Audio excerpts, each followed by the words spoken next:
Yo, yo, yo, yo, yo, yo, KDR Commandos. That's how I'm going to do it. That's how I'm going to start this video today. That's good. Turn around. Don't look at me. All right. So we're going to talk about Burn AM and Burn PM today. I had my pre-workout, so I'm a little jazzed up. So Burn AM and Burn PM. First of all, these are both thermogenic aids. These are both fat burners, right? Now, generally speaking, I'm against fat burners because most fat burners are basically like 3 or 4 or 500 milligrams of caffeine, loaded up with stimulants, and that's basically how they formulate the fat burner. And those types of fat burners are not very good for you because what can happen is when you dump those kind of stimulants into your body, you can get heart palpitations, you can get cold sweats, irritability, crankiness. It does jazz you up, right? But it jazzes you up at the expense of causing all of those other things to happen. I am a high responder to caffeine. I'm a high responder to fat burners. And so for me, they just wreck my system. So we've always wanted to use fat burners at the gym because, listen, we specialize in weight loss, right? And fat burners are a legitimate way to lose some extra weight in a short period of time or a longer period of time. It's fine for you to stay on these for long periods of time. And so we're really picky about the fat burners that we wanted to use. And one of the biggest things that we wanted is we wanted a fat burner that it had no caffeine in it, it had no stimulant in it, right? That was really important to us because I wanted something that I could take without being juiced up and irritable and cranky and cold sweating and heart palpitations and all that jazz. So both of these have no stimulants in it, right? No caffeine, okay? Okay, so that's important. Burn AM, what does Burn AM do? Burn AM basically does 3 things, okay? The first thing it does is it is a thermogenic aid. It increases thermogenesis. So what does that mean? All right, think of a fire. So let's say I have this wood burning fire, right? And so I say, you know what, I wanna juice this fire. I wanna get it burning hotter and brighter really quickly.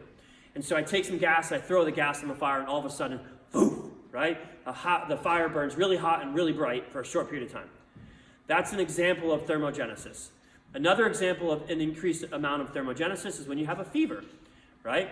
So your body says, listen, I want to increase my internal core temperature in order to be able to make the internal environment inhospitable to whatever it is that's causing you to have a fever, right?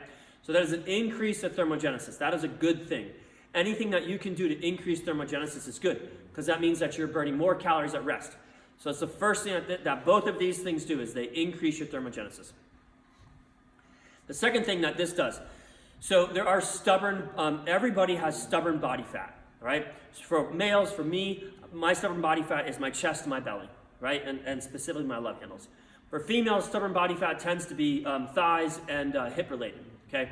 Now stubborn body fat has a little bit of a different fat composition than regular body fat, right?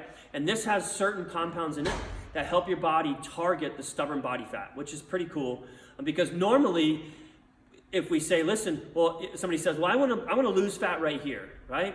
Well, we can't target that area, right? That would be like saying if we have one pool and the pool goes from 5 feet to 2 feet, and you say, well, I just want to pull water out of the 5 foot. Well, you can't because it's all one body of water, right? Well, this specific compounds that do help your body target those stubborn fat areas, which is I like that a lot. All right, the third thing this does is it will help your body mobilize stored fat, right? So that just means that your body is, and it does this through EGCG, which you guys know I love, but your body does that, basically the increasing stored fat. So what ends up happening is you break down fat from your butt, or you break down fat from your chest, or whatever, okay? In order for that fat to be burned off and truly eliminated from your body, it has to be liberated from the fat store, it has to be put into your bloodstream, and then it has to be shuttled into muscle to be burned off as energy, okay? This helps mobilize more fat so that more fat can be used in the muscle and burned off as energy, right? Basically just means you're gonna lose more weight. So that's Burn AM. Okay, Burn PM. This is pretty badass. This actually does a lot of really cool things. First of all, as calories go down, your appetite and your cravings will go up. And that is a natural thing. You are genetically hardwired for that to happen, right? And the reason why you are genetically hardwired for that to happen is because if the body thinks, like when you go low calories, Okay? You're sending that message to the body that, oh, you know what? The environment that I live in sucks, and it's really hard to find food. You're not getting as much food, right? So the body says, you know what? If that's the case, and there's not a lot of food available for me in the external environment, I need to conserve as many calories as I can internally because I'm not really getting fed externally. And so I'm going to increase certain hormones that are going to make you go out and you're going to forage and hunt for food more, right? So as calories go down, those cravings and appetite increases, right? There is something in this that will help combat that. The other thing is, as your body fat percentage goes down, the same thing happens. There are specific hormones, one of them is called ghrelin, that will basically increase because your body says, listen, we're not really designed to walk around at 10% body fat as a guy, or we're not really designed to walk around as 15% body fat for a female, right?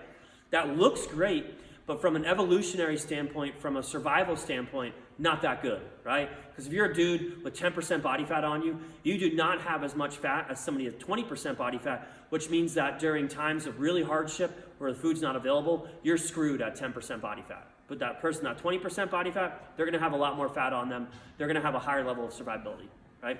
Okay, so this helps reduce cravings. That's why it has a donut on it. Helps reduce cravings, and it helps reduce your appetite a little tiny bit, okay? The other thing this does, all right, you guys ever heard of stress eaters? Oh, I'm a stress eater. What does that mean? That means that when you get stressed out, you tend to turn to food to make you feel better. That is also, we are hardwired to do that, right? And so what this does is this has specific adaptogens. Adaptogens are these really, really cool herbs that help your body adapt to different levels of stress, okay? And what that means is that basically, as your stress level goes up, you are less likely to turn to food to help manage that stress. And that's really important because when you're on a low-calorie diet, you're going to have a higher level of stress because your body's saying, well, you know what? I used to get 3,000 calories and now I'm only getting 2,000 calories. What's going on? Right? So as calories go down, you're going to have a higher amount of stress internally. Also, just going on a nutrition plan, going on a weight loss plan inherently increases the amount of stress. You got to prep your meals and you got to cook for them and you got to do all that stuff, right? So anytime that we can decrease the amount of stress that you are under, generally speaking, you will see better results. Right? And so that's the other big thing that this does, is it allows your body to handle stress better, which means that you are less likely to turn to food in order to manage that stress. So that's basically what Burn AM and Burn PM do. How you take it, you take Burn AM on an empty stomach first thing in the morning. You take Burn PM after your last meal because it's going to help with cravings.